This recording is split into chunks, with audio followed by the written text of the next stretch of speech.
Hello my dear students, welcome to Dakshinai classroom. बहुत बहुत बहुत स्वागत है प्यारे बच्चों आपका दक्षिणाई क्लासरूम चैनल पर। मैं प्रदीप सिंह फिर से आपके साथ हूं वेव्स, साउंड वेव्स चैप्टर के साथ। और आज बेटा हम क्या करने वाले हैं, जैसा कि कल बोला था हमने इंटरफेरेंस रिवाइज करेंगे और आज पक्के से कर लेंगे कैरेक्टरिस्टिक्स ऑफ साउंड भी साथ में कंप्लीट। तो बेटा इंटरफेरेंस में क्या क्या पढ़ा था?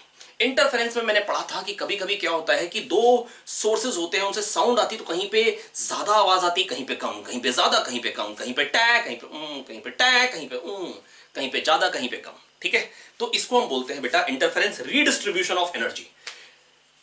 Interference is nothing but redistribution of energy. कहीं पे ज्यादा हो जाती है एनर्जी, कहीं पे कम हो जाती, कहीं पे ज्यादा हो जाती, कहीं पे कम हो जाती, कहीं पे मैक्सिमा, कहीं पे मिनिमा। लेकिन कब होगा बेटा? अब इंटरफेरेंस में वर्ड में नाम में खुद ही डाल दीजिए सस्टेन्ड इंटरफेरेंस। मतलब जहां मैक्सिमा है वहां रहे, वो कब हो सकता है? जैसे मान लो यहां पे मैक्सिमा है अभी, तो यहां मैक्सिमा कब रहेगा? लगातार जब ये दोनों क्रेस्ट मिल रहे हैं, फिर जब ये वाला क्रेस्ट पहुंचे तो यही क्रेस्ट पहुंचे, ये क्रेस्ट पहुंचे तो ये क्रेस्ट पहुंचे। ऐसा कब हो पाएगा? जब दोनों का लेमडा सेम हो, जब दोनों का लेमडा सेम हो, दोनों का लेमडा सेम हो, है ना, तभी दोनों को बराबर टाइम लगेगा पहुंचने में, तभी वहां पे मैक्सिमा बना रहेगा। जहां मिनिमा वहां मिनिमा तभी बना रहेगा। अब अगर सोर्सेस सेम फेज में होते हैं तो कंडीशन क्या थी मैक्सिमा की? जैसे मान लो इससे डिस्टेंस कितना हो गया? Lambda, 2 lambda, 3 lambda. इससे कितना हो गया? लेमडा, और मान लो ये यहां से दोनों सेम फेज में ना, ये S2 है, दोनों से अभी ट्रफ निकला है ना, तो इससे 2 लेमडा, 2 लेमडा, 3 लेमडा, तो क्या है? लेमडा। लेमडा पाथ रेफरेंस पे क्या है? मैक्सिमा। अच्छा, अगर ये यहां पे होता, मान लो सोर्स दोनों सेम फेज में, दोनों से भी ट्रफ निकला है, तो ये 4 लेमडा और ये 2 lambda, lambda 2 lambda, lambda 2 lambda, 3 lambda, 4 lambda, path reference 2 lambda. तो पाथ रेफरेंस n लेमडा पे होता था मैक्सिमा। करेक्ट हो गई बात? और path difference similarly odd lambda पे और ऑड लेमडा बाय 2 पे, जैसे मान लो ये रहा। ठीक है, अब देखो कितना आ रहा है? 1 2 3 4 और इससे 1 1.5 लेमडा, तो 4 लेमडा माइनस 1.5 लेमडा, दोनों फेज में है। करेक्ट, दोनों से ट्रफ निकल रहा है। और 4 लेमडा माइनस 1.5 लेमडा, यहां पे क्या है? 2.5 lambda, that is 5 lambda by 2। तो ऑड लेमडा बाय 2 पे क्या होता है? मिनिमा। तो कंडीशन ऑफ मिनिमा क्या आ गई? Delta x is 2n minus 1 lambda by 2। याद आ गई बात? आ गई सर। ठीक है, तो path reference n lambda maxima, path reference 2n minus 1 lambda by 2 minima. और फेज डिफरेंस, फेज डिफरेंस कैसे? फेज डिफरेंस की कंडीशन क्या है मैक्सिमा के लिए? Phase difference is 2 pi by lambda path reference, और पाथ रेफरेंस क्या? n lambda, oh I am sorry, साफ लिखवाई, n लेमडा थाई एंड थाई, फेज डिफरेंस 2n पाई। तो maxima phase difference even pi, path reference n lambda. Lambda phase difference is nothing but 2 pi phase difference, lambda path reference is nothing but 2 pi phase difference. तो आप यहीं पे कह सकते हैं 2n पाई होना ही था, नहीं तो 2 pi by lambda path reference use करके फेज डिफरेंस निकाल लीजिए। वैसे ही इसमें निकालेंगे तो आएगा 2n माइनस 1 पाई। अगर स्लोली स्लोली पूरा लेक्चर देखना चाहते हैं तो पिछले 2 लेक्चर हैं इंटरफेरेंस के, आप देख डालिए। अब मैं आपको क्विक रिवीजन दे रहा हूं। तो ये आ गई बेटा कंडीशन, जिसको मैंने आपको मैथमेटिकली भी निकाल के दिखाया था, प्रूफ किया था। मैंने इंटेंसिटी का डेरिवेशन करके दिखाया था।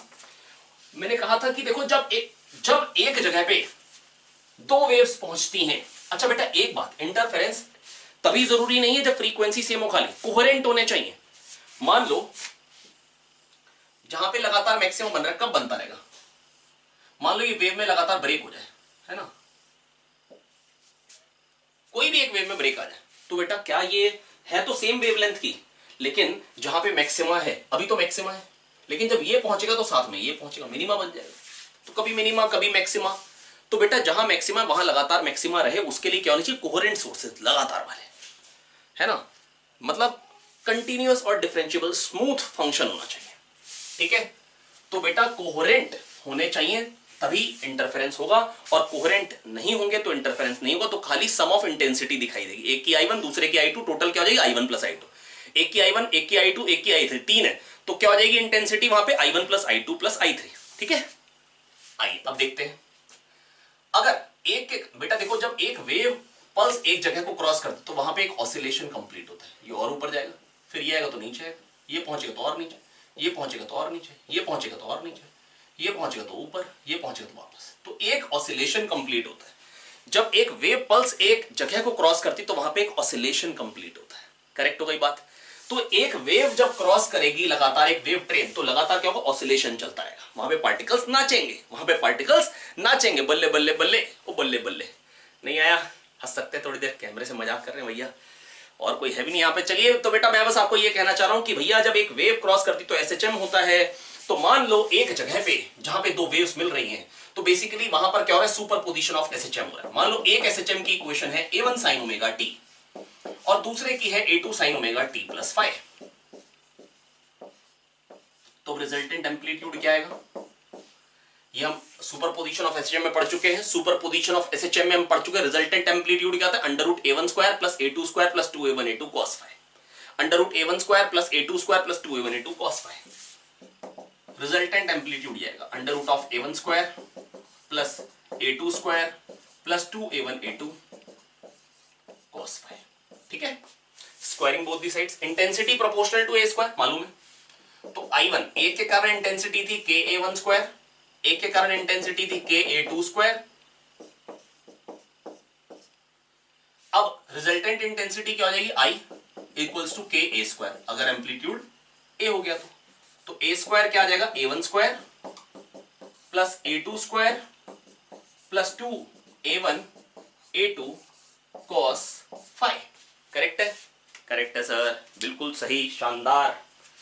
अब K से मल्टीप्लाई कर दीजिए,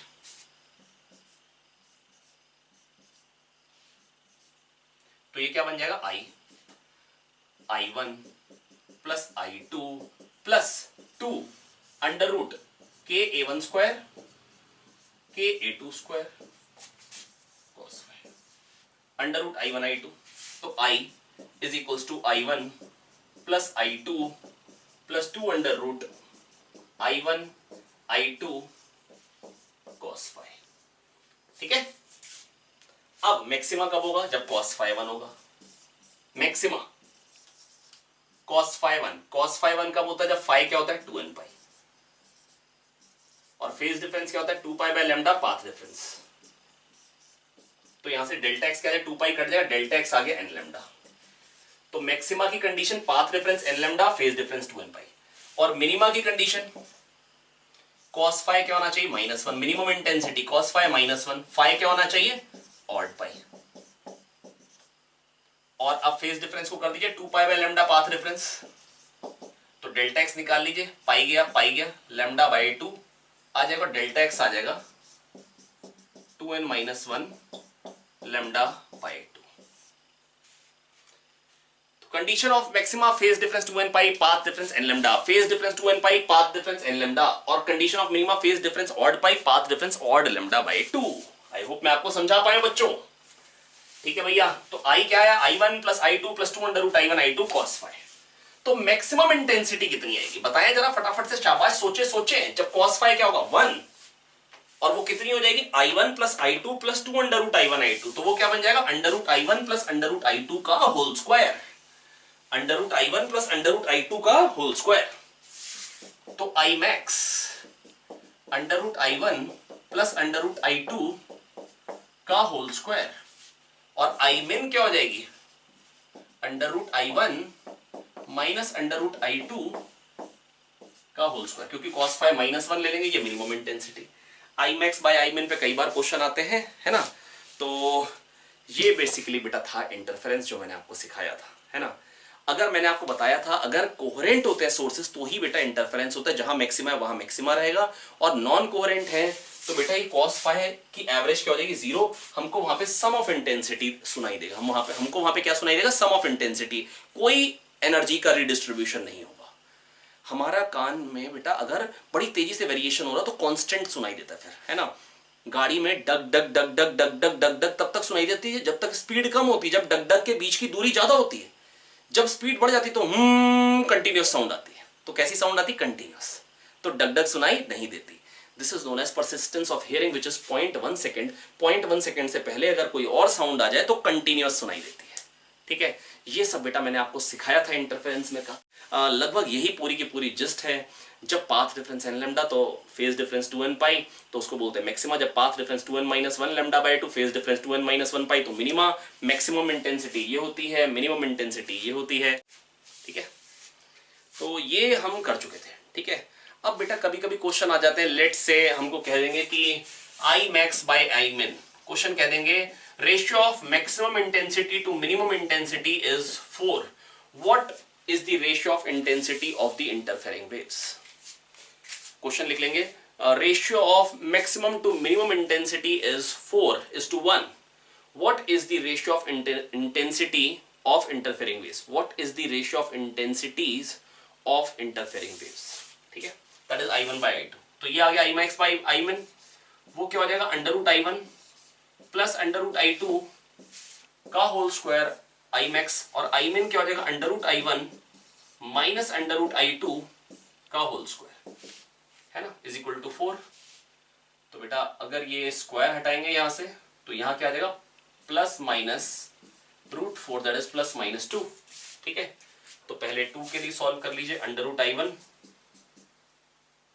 है ना प्लस अंडर रूट I2, अगर मैं डायरेक्टली 2 के लिए करूंगा तो क्या आ जाएगा 2 under root I1 minus 2 under root I2, ये क्या बन जाएगा under root I1 equal to 3 under root I2, under root I1 is equals to 3 under root I2, तो I1 by I2, under root I1 is equals to 3 under root I2, तो under root I1 by under root I2 आ जाएगा 3, तो I1 by I2 आ जाएगा 9। I hope बच्चों मैं आपको समझा पाया हूं ये बात। अब -2 के साथ करेंगे तो क्या बन जाएगा, करें, मैं फिर बोल दे रहा हूं, I max by I min था 4, under root I1 plus under root I2 का whole square upon under root I1 minus under root I2 का होल स्क्वायर है 4, स्क्वायर हटाया उधर plus minus equal x square equal to 4 होगा तो x हो जाएगा प्लस माइनस 2, वही किया। तो एक बार 2 के साथ सॉल्व किया, अब एक बार -2 के साथ लिखे, under root I1 plus under root I2 is equals to 2 under root I2 minus 2 under root I1। अब क्या बन जाएगा बेटा ये 3 under root I1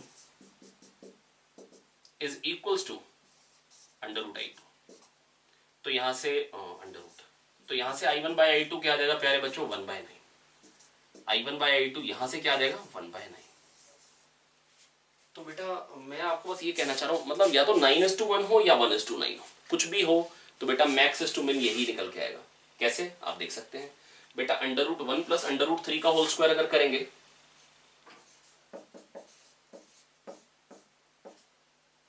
under root 1 plus under root 9 का होल स्क्वायर अगर करेंगे, under root 1 plus under root I1 plus under root I2 का whole square upon under root I1 minus under root I2 का होल स्क्वायर।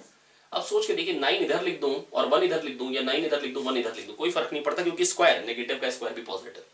तो बेटा 1:9 पे अगर जो आंसर आ रहा है 9:1 पे वही आएगा। तो एक बात दिमाग में डाल लीजिए, अगर इंटेंसिटीज का रेशियो कोई कहता है m:n है या n:m है, बेटा बात एक ही है, क्योंकि अगर एक की मतलब मैक्सिमम टू मिनिमम तो वही आएगा। बेटा इसकी इंटेंसिटी इसको दे दी और इसकी इंटेंसिटी इसको दे दी, रेशियो तो पलट ही जाएगा, तो आंसर तो सेम आएगा ही आएगा। तो अगर I1 बाय I2 पे अगर कोई कहता है I max by I min की एक पर्टिकुलर वैल्यू है, तो I max by I min मान लो 9 ले लिया, तो I min by I max equal to 1/9 पे I max by I min क्या आएगा सेम। कंफ्यूज नहीं होंगे, कंफ्यूज नहीं होंगे, नहीं तो आप करके देख लीजिए बेटा, क्योंकि माइनस यहां पर सोचो अगर ये नंबर्स पलट दो, I1 के बदले I2 कर दो, I2 के बदले I1, तो प्लस में तो कोई फर्क पड़ेगा ही नहीं, माइनस में भी फर्क नहीं पड़ेगा क्योंकि स्क्वायर, ठीक है। और प्रैक्टिकली सोचो बेटा, एक का एम्पलीट्यूड A है, एक का एम्पलीट्यूड 2 है, तो मैक्सिमा का एम्पलीट्यूड क्या होगा 3 है, एक का एम्पलीट्यूड A, एक का एम्पलीट्यूड 2 है, मिनिमा का एम्पलीट्यूड क्या होगा A, है ना। तो मतलब A 2A ले लो या 2A, बात तो एक ही रहेगी। तो ये हो गया एक वैरायटी ऑफ क्वेश्चन। आइए क्वेश्चंस थोड़े से और कर लेंगे ताकि बेटा ये कॉन्सेप्ट अच्छे से क्लियर हो जाए, है ना। और कोशिश करेंगे कि आज ही के लेक्चर में कैरेक्टरिस्टिक्स ऑफ साउंड को भी कंप्लीट करेंगे।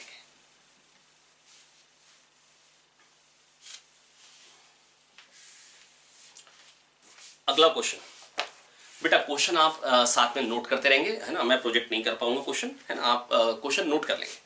Sound waves from a tuning fork F reach a point P by two separate roots FAP and FBP. Sound waves from a tuning fork F reach a point P. Sound waves from a tuning fork F reach a point P by two separate roots FAP and FBP, और कह रहे हैं FBP is greater than FAP by 12 centimeter. When FBP is greater than FAP by 12 centimeter, there is a silence at P. There is a silence at P. ठीक है, जब कह रहे हैं पाथ डिफरेंस, मतलब एक पाथ से साउंड पहुंची, F से ही साउंड पहुंच रही है P पे, एक बार मान लो कहीं से रिफ्लेक्ट होकर ऊपर से आ गई, एक मान लो डायरेक्ट आ गई। कह रहे हैं जब पाथ डिफरेंस 12 सेंटीमीटर है तो हमको साइलेंस मिल रहा है, मतलब मिनिमा। साइलेंस मतलब मिनिमा। कह रहे हैं if velocity of sound is 330 metre per second, if velocity of sound is 330 metre per second, the least frequency of tuning fork is, least frequency. Least frequency का मतलब क्या होता है?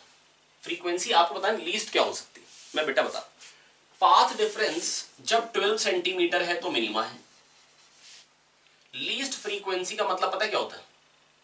फ्रीक्वेंसी मिनिमम, फ्रीक्वेंसी होती है v बाय लैम्डा, ठीक है, ये मिनिमम तो मतलब लैम्डा मैक्सिमम।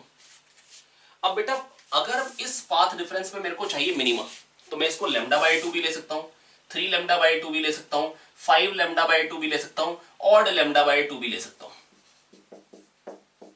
अब लेकिन मेरे को बेटा लैम्डा मैक्सिमम चाहिए, तो इस नंबर को मिनिमम लेना पड़ेगा।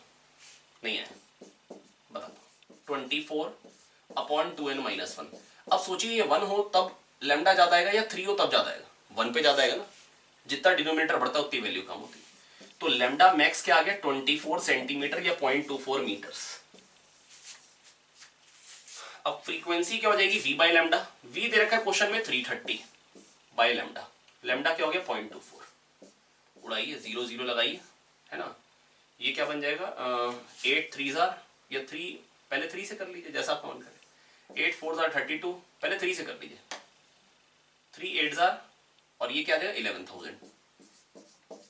और 8 1 3 आया, 8 3 24, 6 आया, 8 7 56, 4 आया, 8 5 40, 1375 हर्ट्ज, 1375 हर्ट्ज। मैं फिर से क्वेश्चन बोल देता हूँ। क्वेश्चन क्या था बेटा? क्वेश्चन ये था, देखो एक F है, मतलब ट्यूनिंग फॉर्क, साउंड एक मान लो कहीं किसी एक रास्ते से आ रही है और दूसरा दूसरे रास्ते से आ रही है।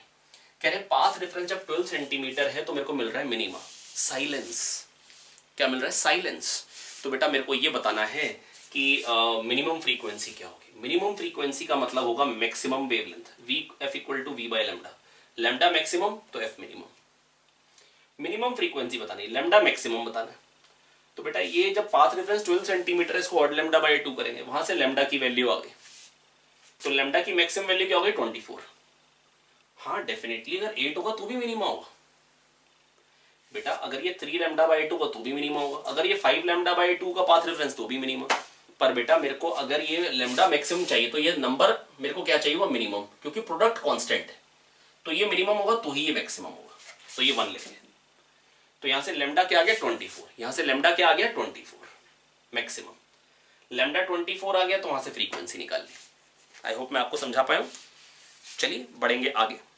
कह रहे हैं sound signal is sent through a composite tube as shown in figure. इसको मैं करता चलता हूं। आई होप बेटा मैं आपको समझा पा रहा हूं, है ना, और मैं कोशिश करूंगा बेटा चीजें कायदे से क्लियर कर दूं। हालांकि ये पर्टिकुलर एक चैप्टर ऐसा है जो मतलब एक पर्टिकुलर ये टॉपिक इंटरफेरेंस जो 11th में भी है, 12th में भी है ना, तो मैं कोशिश तो यही कर रहा हूं, अगर आपको यहां पे क्लियर हो गया तो 12th में आपका टाइम बचेगा, है ना। तो कोशिश करें कि इतना क्लियर कर ले कि 12th में जाके एक लेवल अहेड जाके तैयारी करें, क्योंकि वहां पे हाँ डेफिनेटली लाइट वेव्स की बात होगी। हालांकि जितना मैं बता चुका हूं इसके बाद मतलब बताने के लिए बहुत थोड़ा सा ही बचेगा। चलिए, sound signal is sent through a composite tube as shown in figure. ऐसी ट्यूब है, प्लीज नोट करते चलेंगे, ठीक है। एक ये रास्ता है और एक ये रास्ता है, आर रेडियस है, ठीक है। ये फिगर में दिखा रखा आपको। कह रहे हैं sound signal is sent through a composite tube as shown in figure. Speed of sound is v. Okay. The source of sound is capable of giving varied frequency in the range of nu1 and nu2. बेटा कह रहे हैं न्यू1 से लेके न्यू2 तक हर एक frequency sound की है। न्यू1 से लेके न्यू2 तक हर एक फ्रीक्वेंसी एग्जिस्ट करती है। Okay, if n is an integer then frequency for which maximum intensity then if n is an integer then frequency for which maximum intensity is there, मतलब मैक्सिमम इंटेंसिटी मिले उसके लिए बेटा एक यहां से साउंड जा रही है, यहां से जा रही है। कह रहे मैक्सिमम इंटेंसिटी किस किस फ्रीक्वेंसी की आएगी न्यू1 से न्यू2 में, अगर मेरे को अगर मेंशन करना हो बेटा एक रेंज में फ्रीक्वेंसीज आ रही हैं। कह रहे हैं बताइए, मेरे को ऑप्शंस गिवन है बेसिकली कि वो क्या फ्रीक्वेंसी होगी जिसके लिए मैक्सिमा होगा। तो बेटा देखिए एक का लेंथ क्या हो गया पाई आर और एक का क्या हो गया 2r। तो pi r minus 2r, pi minus 2r, ये क्या आ गया पाथ रेफरेंस। और पाथ रेफरेंस क्या होता है बेटा, मैक्सिमा चाहिए मेरे को, मिनिमा चाहिए, मेरे को चाहिए मैक्सिमा। पाथ रेफरेंस होता है n lambda, pi minus 2r n lambda, और लेमडा क्या होगा बेटा वी बाय एफ। लेमडा क्या होगा वी बाय एफ, फ्रीक्वेंसी बतानी। तो यहां से बेटा एफ क्या आ जाएगा n v upon pi minus 2r। Simple, यही आंसर है, यही आंसर है। मैं फिर बता दे रहा हूं बेटा, कह रहे कॉम्पोजिट ट्यूब है। देखो क्वेश्चन की लेंथ पे नहीं जाना है, क्वेश्चन आपने जरूर नोट किया होगा लेंथ बड़ी है पर क्वेश्चन बहुत टुच्चा है।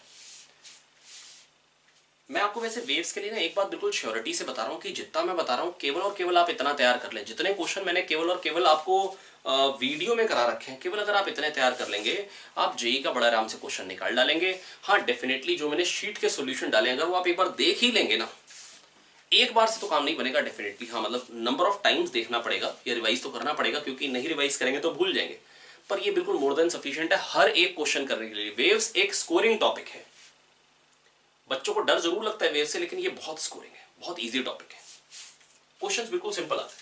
तो एक ने 2r ट्रेवल की, एक ने पाई आर ट्रेवल की, तो पाई माइनस 2r ये हो गया पाथ रेफरेंस, उसको एन लेमडा कर देंगे मैक्सिमा के लिए। लेमडा होता है v बाय एफ, यहां से एफ निकाल लिया, तो n के टर्म्स में आंसर आ गया। कह रहे n इज एन इंटीजर।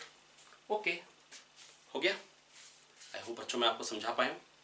बढ़े आगे, चलिए रब करते चलते हैं इसको फटाफट से। अगला क्वेश्चन,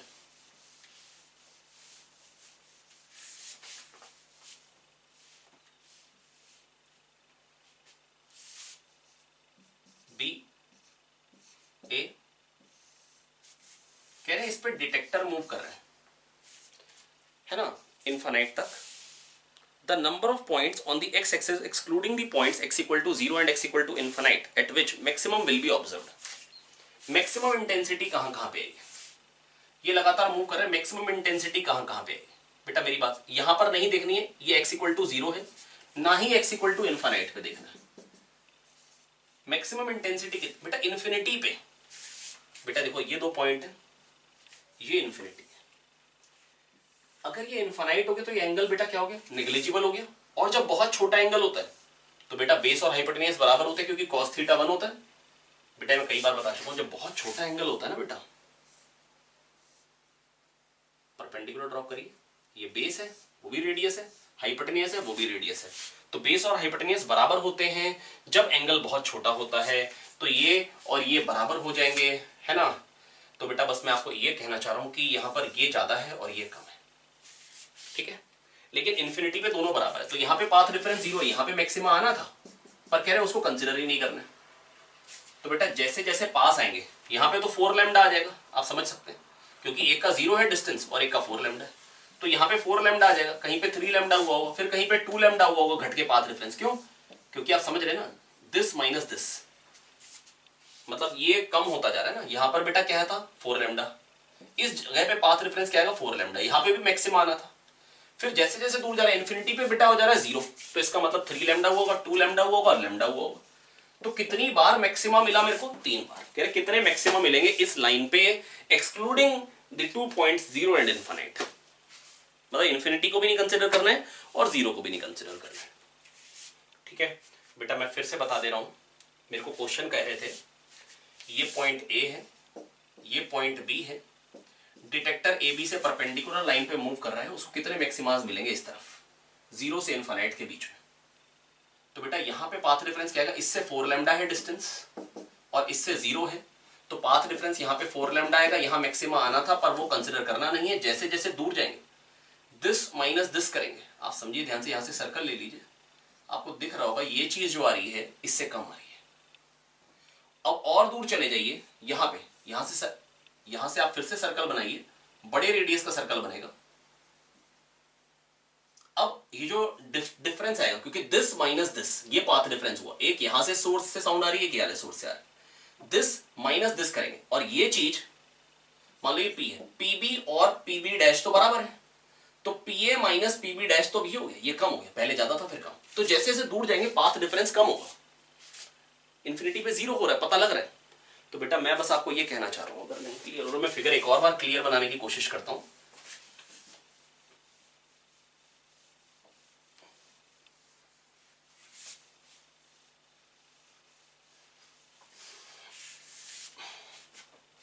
बेटा देखो ये है, अगर यहां पे सोच के देखिए दिस माइनस दिस, यहां से सर्कल बनाएंगे। अब देखो बेटा पी ए, ये ए है, ये बी है। अब पी ए माइनस पीबी करना है, पी ए माइनस पीबी या P A minus PB dash कह लीजिए, वो क्या आएगा ये इतना बड़ा। अब दूर चलेगा, यहां पे आ गया पी, यहां पे आ गया, मान लो डिटेक्टर इस जगह आ गया, अब क्या आएगा पी ए माइनस पीबी, अब क्या आएगा यहां से सर्कल बनाएंगे, ये बड़ा सर्कल बनेगा, अब ये बच गया। अब जब और दूर चले जाएंगे तो सर्कल और बड़ा हो जाएगा। आई होप बेटा मैं आपको समझा पा रहा हूं। तो डिफरेंस जो है हल्के हल्के कम होता जाएगा, इन्फिनिटी पे तो 0 होना ही है। इन्फिनिटी पे 0 क्यों होना है, क्योंकि बेटा इन्फिनिटी पे तो ये दोनों बराबर हो गए, ये और ये बराबर हो जाएंगे, क्योंकि थीटा टेंस टू 0 हो गया। जब थीटा टेंस टू 0 होता है तो बेस और हाइपोटेनियस बराबर होते हैं, पाथ रेफरेंस 0 होता है। तो बेटा अगर यहां 4 लैम्डा था तो घट के 3 लैम्डा भी होगा, 2 लैम्डा भी होगा और लैम्डा भी होगा। तो मैक्सिमा कितनी बार मिलेंगे, 0 और इनफाइनाइट को छोड़ दें तो 3 बार मिलेंगे प्यारे बच्चों। कितनी बार मैक्सिमा मिलेंगे, 3 बार। आई होप मैं आपको समझा पाया हूं। थोड़ा सा ध्यान से उसको विजुलाइज करने की कोशिश करिए, है ना, फील करने की कोशिश करिए, मैं आपको क्लियर कर पा रहा हूं। नहीं तो बेटा एक बार दोबारा देखिए, है ना, पक्का समझ में आ पाएगा। ठीक है, आइए बढ़ते हैं आगे। सपोज करिए एक सर्कल है, एक क्वेश्चन और दे देता हूं इसी वैरायटी का। ये दो पॉइंट्स हैं जो बहुत पास पास है, लैम्डा बहुत छोटा है, मान लो ये फिर 4 लैम्डा है। कह रहे बताओ सर्कल पे कितनी जगह पे मैक्सिमा मिलेगा। बेटा यहां पे देखो पाथ रेफरेंस क्या होगा, ये एक सोर्स है S1, ये एक है S2, तो ये पाथ माइनस ये पाथ लेंथ क्या आ जाएगा 4 लैम्डा, यहां मैक्सिमा होगा ही होगा। और ये सेंटर से सर्कल के बराबर बराबर दूरी पे 2 लैम्डा और 2 लैम्डा। ठीक है, यहां पे क्या होगा, इस पॉइंट पे पाथ रेफरेंस 0, दोनों की पाथ बराबर है, पाथ रेफरेंस 0 है, पाथ रेफरेंस n लैम्डा पे मैक्सिमा, तो यहां पे भी मैक्सिमा होगा। सिमिलरली यहां पे भी मैक्सिमा होगा, सिमिलरली यहां पे भी। 4 तो मिल गए, सिमेट्रिक है, खाली यहां पे और देख लीजिए। तो बेटा यहां पे 4 लैम्डा है, यहां पे 0 है, तो बीच में कहीं पे लैम्डा हुआ होगा, 2 लैम्डा भी हुआ होगा, 3 लैम्डा भी हुआ। देखो बेटा मैं आपको समझा पाया हूं, आप सोच के देखिए। पाथ डिफरेंस क्या आएगा, इसका एक कंपोनेंट आएगा, इसका एक कंपोनेंट आएगा, 4 लैम्डा का एक कंपोनेंट आएगा। दूर जाऊंगा तो फिर कंपोनेंट आएगा, वो छोटा हो जाएगा, डिफरेंस कम हो जाएगा। आप समझ पा रहे हैं, ये 2 पॉइंट है, ये सर्कल है, आप सोच के देखिए। यहां पाथ डिफरेंस ज्यादा है, ये यहां पे बेटा देखिए, ये लगभग इसके बराबर है, ये रह गया, और इन दोनों में डिफरेंस बेटा देखो, ये लगभग इसके बराबर है, दिख रहा होगा, ये रह गया। तो जैसे जैसे हम दूर जा रहे हैं पाथ डिफरेंस कम हो रहा है। थोड़ा सा खुद से बना के देखिए फिगर। आप सोचिए ये 4 लैम्डा का कंपोनेंट है और अब थीटा बढ़ गया तो 4 लैम्डा का कंपोनेंट कम हो गया। 4 लैम्डा का कंपोनेंट है 4 लैम्डा कॉस थीटा, थीटा बढ़ गया तो 4 लैम्डा कॉस थीटा कम हो जाएगा, तो पाथ रेफरेंस बेटा हल्के हल्के कम होगा। तो इधर 3 आ रहे हैं तो इधर भी 3 आएंगे, इधर भी 3 आएंगे और इधर भी 3 आएंगे। तो 3 4 are 12 और ये 4 16 मैक्सिमम। कोई पूछे मिनिमा कितने आएंगे, बेटा 0 और लैम्डा के बीच में लैम्डा बाय 2 भी आएगा, तो हर दो मैक्सिमा के बीच में एक मिनिमा, तो उतने ही मिनिमा आएंगे। मैं फिर बताने की कोशिश करता हूं आप लोगों को, ठीक है, थोड़ा सा ध्यान से सुनेंगे, पक्का समझ में आता चला जाएगा।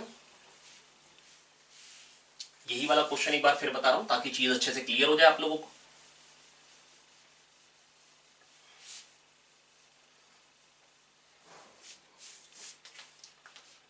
ये सर्कल है,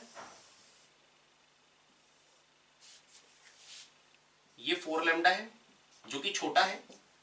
यहां मैक्सिमम आएगा क्योंकि पाथ डिफरेंस 0 होगा, यहां मैक्सिमम आएगा क्योंकि पाथ डिफरेंस 0, यहां मैक्सिमम आएगा क्योंकि पाथ डिफरेंस 0, यहां पे 4 लैम्डा आएगा, दिस माइनस दिस 4 लैम्डा, यहां पे भी maxima maxima maxima maxima maxima, path difference 4 lambda, path difference 0। बेटा सोच के देखिए, अगर यहां 0 है तो यहां कुछ बढ़ गया, बेटा वही सर्कल वाला कॉन्सेप्ट, यहां कुछ बढ़ गया, यहां आप ध्यान से देखिए बेटा कुछ और बढ़ गया पाथ डिफरेंस, तो पाथ डिफरेंस बढ़ रहा है बेटा, लैम्डा भी होगा, 2 लैम्डा भी होगा, 3 लैम्डा भी होगा, फिर बढ़ के 4 लैम्डा भी होगा। तो 3 मैक्सिमा यहां आएंगे, 3 यहां आएंगे, 3 यहां आएंगे, 3 यहां आएंगे, हो गए 12 प्लस 1 2 3 4 16। मिनिमा कितने आएंगे हर दो मैक्सिमा के बीच में, जहां पे लैम्डा बाई 2 बनेगा वहां मिनिमा, जहां 3 लैम्डा बाई 2 बनेगा वहां मिनिमा, हर दो मैक्सिमा के बीच में मिनिमा है। तो जितने मैक्सिमा हो जाएंगे प्यारे बच्चों उतने ही तो मिनिमा हो जाएंगे। ध्यान से सोचने की कोशिश करिए, मान लो 3 ही होते तो इन 3 के बीच में 3 जगहें बनेंगी, 4 के बीच में 4 जगहें बनेंगी, है ना, और 16 के बीच में 16 जगहें, है ना, हर दो मैक्सिमा के बीच में मिनिमा है। आई होप बेटा मैं आपको समझा पाया हूं, है ना। चीजें मेरे को ऐसा लग रहा है कि शायद क्लियर होती चली जा रही होंगी आप लोगों को, कोई खास बड़ी बातें नहीं है, बस आपको ध्यान से बेटा सुनना पड़ेगा, समझना पड़ेगा, चीज पक्का समझ में आ जाएगी। ठीक है, तो ऐसा करते हैं, एक क्वेश्चन और कर लेते हैं, इसको रफ कर देते हैं पहले।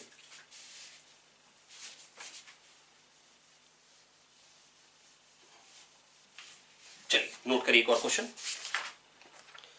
A source emitting sound of frequency 165 Hz is placed in front of a wall at a distance of 2 meter from it. ठीक है, ये वॉल है,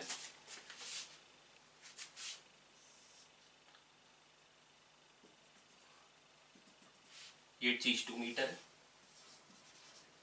यहां कहीं सोर्स है, और कह रहे हैं एक डिटेक्टर है ना। A detector is also placed in front of the wall at the same distance from it, मतलब 2 मीटर पे ही है, मतलब इसी लाइन पे एक डिटेक्टर है। ठीक है, the direct wave received from the source travels a distance x meters। ठीक है, ओके बेटा, बेसिकली ना एक डायरेक्ट वेव आ रही है डिटेक्टर पे जो कि x ट्रेवल करके आ रही है, मतलब ये डिस्टेंस x है, एक यहां से वेव डायरेक्टली आ रही है, और कह रहे हैं एक वॉल से रिफ्लेक्ट होकर आ रही है। क्वेश्चन क्लियर हो? मैं फिर से पढ़ दे रहा हूं। A source emitting sound of frequency 165 Hz, please note it down. A source emitting sound of frequency 165 Hz is placed in front of a wall at a distance of 2 meter from it. Detector is also placed in front of the wall at same distance from it. ठीक है, find the distance between the source and the detector for which the detector detects phase difference 2 pi. Find the distance between source and detector, that is x, for which the detector detects phase difference 2 pi between direct and reflected waves. Speed of sound wave is 330। कह रहे direct और reflected wave में जो phase difference आ रहा है 2 pi, phase difference 2 pi, तो path difference lambda, बेटा lambda path difference corresponds to 2 pi phase difference, नहीं तो बेटा कर लीजिए 2 pi by lambda delta x is equals to 2 pi, phase difference is 2 pi by lambda path difference, तो delta x के आगे लैम्डा, ये x बाय 2 है, ये 2 है, तो ये क्या हो जाएगा under root of 2 square plus x by 2 square, ये भी वही हो जाएगा, ये x है बेटा, रिफ्लेक्ट अगर हो क्या आ रही तो बिल्कुल बीचों बीच से आएगी ना रिफ्लेक्ट होके, यहां से रिफ्लेक्ट होके तो कहीं दूर जाएगी, डिटेक्टर पे आने के लिए तो बेटा x बाय 2 से ही रिफ्लेक्ट होगी, तभी तो x बाय 2 पे आगे आएगी, ये x बाय 2 होगा, ये 2 पाइथागोरस थ्योरम से ये निकाल, पाथ डिफरेंस कितना हो गया under root of 2 square plus x by 2 square का डबल माइनस x, और ये पाथ डिफरेंस होना चाहिए लैम्डा, और लैम्डा क्या होगा v बाय एफ 330, v दे रखा है और फ्रीक्वेंसी दे रखी है 165, दैट इज ये 2 बन गया, तो क्या बन जाएगा बेटा 2 under root of 2 square plus x by 2 का square is equal to x plus 2, squaring both the sides what will I get 4 4 तो ये बाहर वाला आ गया, और अंदर क्या बनेगा 4 प्लस एक्स स्क्वायर बाय 4, और इधर क्या बनेगा x square plus 4x plus 4। तो एक्स स्क्वायर की तो झंड हो जाएगी यहां पे, और 4x क्या आ जाएगा बेटा निकल के 16 माइनस 4 12, 4x 12, तो x क्या आ गया 3। ठीक है, आई होप बच्चों मैं आपको समझा पाया हूं, है ना। नहीं तो बेटा दोबारा देखेंगे, चीज तो काफी अच्छे से क्लियर कर दी है। फिर से क्वेश्चन बता देता हूं। क्वेश्चन क्या था, कह रहे हैं एक सोर्स है 2 मीटर पे वॉल से, डिटेक्टर भी है 2 मीटर पे वॉल से, है ना, दैट इज उनको लाइन ज्वाइनिंग वाली जो है वॉल के पैरेलल है। एक सोर्स के पास, सोर्स से डायरेक्टली साउंड आ रही डिटेक्टर के पास, एक आ रही रिफ्लेक्ट होके, तो रिफ्लेक्ट हो जाएगी x/2 से, क्योंकि दूर से रिफ्लेक्ट होके तो दूर जाएगी, तो x/2 ये 2, तो under root of 2 square plus x/2 square, under root of 2 square plus x/2 square, तो this plus this minus this, ये हो गया पाथ डिफरेंस। और जो पाथ डिफरेंस आ जाएगा under root of 2 square plus x/2 का स्क्वायर का डबल माइनस x, ये लैम्डा होना चाहिए, वो 2 दे रखा है, v/f से निकाल लिया, x की वैल्यू निकाल ली 3 मीटर। बहुत ही सिंपल क्वेश्चन था, आई होप मैं आपको समझा पाया हूं। चलिए बढ़ते हैं हम नेक्स्ट टॉपिक पे, कैरेक्टरिस्टिक्स ऑफ साउंड पे। बच्चों बस एक छोटी सी बात रह गई थी इंटरफेरेंस में जो मैं आपको बताना चाहता था। तो बेटा वो चीज क्या है बेटा, वो है कि अगर कभी कभी बेटा क्या होगा, 2 अलग अलग फ्रीक्वेंसी के सोर्सेज हैं, तो बेटा इंटेंसिटी क्या आएगी। मान लो एक के कारण I1 आ रही थी अलग से, दूसरे कारण I2, अब क्या आएगी बेटा। देखो हमने पढ़ा I1 plus I2 plus 2 under root I1 I2 cos phi, लेकिन बेटा क्या अब वो हमेशा एक पर्टिकुलर फेज डिफरेंस रहेगा? नहीं, अब फेज डिफरेंस लगातार वेरी करेगा। जैसे मान लो ये आ रहा है, इसकी फ्रीक्वेंसी कुछ है, मतलब वेवलेंथ भी कुछ है, दूसरे की वेवलेंथ कुछ और है, ये है। अब बेटा जब यहां पहुंचेगा, अभी तो मैक्सिमम बन रहा है, लेकिन जब ये इसका ट्रफ और इसका क्रेस्ट आएगा तो वहां पर मिनिमा भी हो जाएगा। तो फेज लगातार वेरी कर रहा है, जब फेज लगातार वेरी कर रहा है ना, तो बेटा उस टाइम पता है क्या होगा, उस टाइम केवल और केवल हमको क्या सुनाई देगा बेटा। देखो मैंने आपको बताया कि अगर बहुत तेजी से फेज वेरी कर रहा हो तो फिर बेटा हमको क्या सुनाई देगा, अगर 2 साउंड, मैंने आपको क्या बताया था, 2 साउंड अगर 1/10 सेकेंड से पहले आ जाए, अगर मतलब अगर जैसे गाड़ी की जो साउंड आती है ना, डग डग डग डग डग डग डग स्टार्ट होती है तो डग डग डग डग आती है, और बाद में एक कंटिन्यूअस साउंड आती है। जब 1/10 सेकेंड से पहले ही साउंड आ जाती है, हमारा कान डिफरेंशिएट नहीं कर पाता, हम एक एवरेज आवाज सुनते हैं, एक कंटिन्यूअस आवाज और एक वो एवरेज साउंड लेवल सुनाई देता है हमको। तो बेटा एक एवरेज इंटेंसिटी सुनाई देती, तो बेटा जो हमको सुनाई देगा पता है वो क्या हो जाएगा, cos phi का एवरेज हो जाएगा 0, क्योंकि cos phi की वैल्यू -1 से 1 पूरी की पूरी जाएगी, तो I1 plus I2। In fact 2 source नहीं 10 सोर्स भी हो ना बेटा, तो पता क्या हो जाएगा, I1 plus I2 plus I3 plus I4 till I10, अगर वो मतलब कोहेरेंट नहीं है तो। बेटा कोहेरेंट का मतलब सेम फ्रीक्वेंसी होना जरूरी नहीं है, हालांकि क्लास 11th के लेवल पे आप यही मान लीजिए कि कोहेरेंट का मतलब यही है कि आप ये मान लीजिए 2 सोर्स हैं जो सेम फ्रीक्वेंसी के नहीं है तो वो नॉन कोहेरेंट है, सेम फ्रीक्वेंसी के भी होंगे तो भी ऐसा जरूरी नहीं है कोहेरेंट हो, लगातार जहां मैक्सिमा है वहां मैक्सिमा रहे। क्यों? क्योंकि बेटा अगर ये जो वेव ट्रेन है ना, मान लो इसमें ब्रेक आ जाए, है ना, रेंडम कहीं कहीं पर भी ब्रेक्स आ सकते, मान लो कि ट्रफ के बाद दोबारा ट्रफ आ जाए। दूसरी है, इसमें क्या रहा है, इसमें भी मैक्सिमम बन रहा है और इसमें भी ब्रेक्स आ जाए इस तरीके से, तो बेटा कभी जहां पे अभी मैक्सिमा था वहां पर क्या हो जाएगा, कभी कुछ हो जाएगा, कभी वहां पे मिनिमा बन जाएगा, है ना, फिर वहां पे थोड़ी देर के लिए कुछ और कंडीशन बनेगी, फिर वहां पे कुछ और कंडीशन बन जाएगी। तो अगर वेव्स में एक्चुअली क्या होता है बेटा, नॉन कोहेरेंट का मतलब होता है 2 सेम फ्रीक्वेंसी के सेम वेवलेंथ के सोर्स पर वो नॉन कोहेरेंट है। तो बेटा ऐसे जो वेव ट्रेन होती है वो कंटिन्यूअस नहीं होती है ना, मतलब कुछ उसमें ब्रेक्स हो सकते हैं, डिसकंटिन्यूअस हो सकती है, वो ऐसा हो सकता है कि मतलब एक रिपीटेटिव नेचर ना आए, बार बार टूट फूट हो जाए, है ना, कुछ पार्ट तक मतलब बिल्कुल सिमेट्रिक आए, कंटिन्यूअस डिफरेंशिएबल आए, स्मूथ आए, उसके बाद हो सकता है ट्रफ के बाद ट्रफ आ जाए, क्रेस्ट के बाद क्रेस्ट आ जाए, है ना। अब ऐसा होता क्यों है? ऐसा इसलिए होता है प्यारे बच्चों, जैसे मान लो ये जो ऑसिलेशन, जैसे हमने ट्यूनिंग फॉर्क को ऑसिलेट किया, डग डग डग चल रहा है, पीछे आ रहा था, हमने उसको पीछे आने ही नहीं दिया, है ना, तो मतलब इस तरीके से चल रहा था, ये कॉम्प्रेशन प्रोड्यूस कर रहा है और अब रेयरफेक्शन आ रहा है ना। अब रेयरफेक्शन के बाद मतलब ये इधर आने ही वाला था कि हमने इसको पूरा आने नहीं दिया, वापस यहीं से वापस आ गया, तो ये वाला जो एक पार्ट आना था ना रेयरफेक्शन का और आधा कॉम्प्रेशन का, वो वाला आया ही नहीं।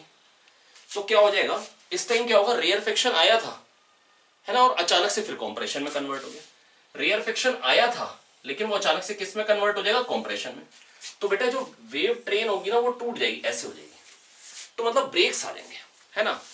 ये अब ऐसे ही इलेक्ट्रोमैग्नेटिक वेव में भी होते हैं, इलेक्ट्रॉन का रैंडम ऑसिलेशन होते हैं जिसके कारण होता है। लेकिन जो फ्री इलेक्ट्रॉन्स होते हैं वो जाके क्या करते हैं, वो इलेक्ट्रॉन आ रहा तो उसको लात मार देते वापस ऊपर चला जाता है। तो जो ईएम वेव होती हैं वो कुछ उसमें ब्रेक्स आ जाते हैं। क्या आ जाते हैं प्यारे बच्चों, ब्रेक्स आ जाते हैं।